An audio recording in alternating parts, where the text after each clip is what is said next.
America ইন্ডিয়াকে permission দিচ্ছে যে 30 দিনের জন্য ইন্ডিয়া রাশিয়া থেকে তেল কিনতে পারে। এর আগে ইন্ডিয়া পাকিস্তানের যুদ্ধে আমেরিকার আদেশে ইন্ডিয়া সিজ ফায়ার করেছিল। মানে এখন ভারতবর্ষ পুরাপুরি আমেরিকার আদেশে চলছে। আস্তে আস্তে ভারতবর্ষ আবার গুলামের দিকে যাচ্ছে। আগে ছিল ইংল্যান্ডের গুলাম, এবার আস্তে আস্তে ভারতবর্ষ হচ্ছে আমেরিকার গুলাম। আমি তো সেই সব লোকগুলাকে খুঁজে বেড়াচ্ছি যারা 25 ডিসেম্বর দিনে ইসাইদের বিরুদ্ধে একটা আন্দোলন শুরু করেছিল। ইসাইদেরকে মারছিল, পিটছিল, বলছিল যে ভারতবর্ষে ক্রিসমাস মানানো যাবে না, ভারতবর্ষে 25 ডিসেম্বর মানানো যাবে না।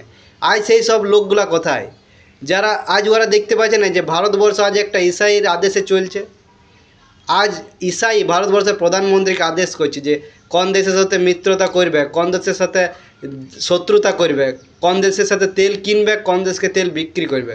আজ একটা ইসাই ভারতবর্ষের প্রধানমন্ত্রীকে চালাচ্ছে। আজ সেই সব লোকগুলা কোথায়, ইয়াদের দগলামু আজকে ধরা পড়ছে। ভারতবর্ষ আস্তে আস্তে আবার পরাধীন হচ্ছে আমেরিকার কাছে।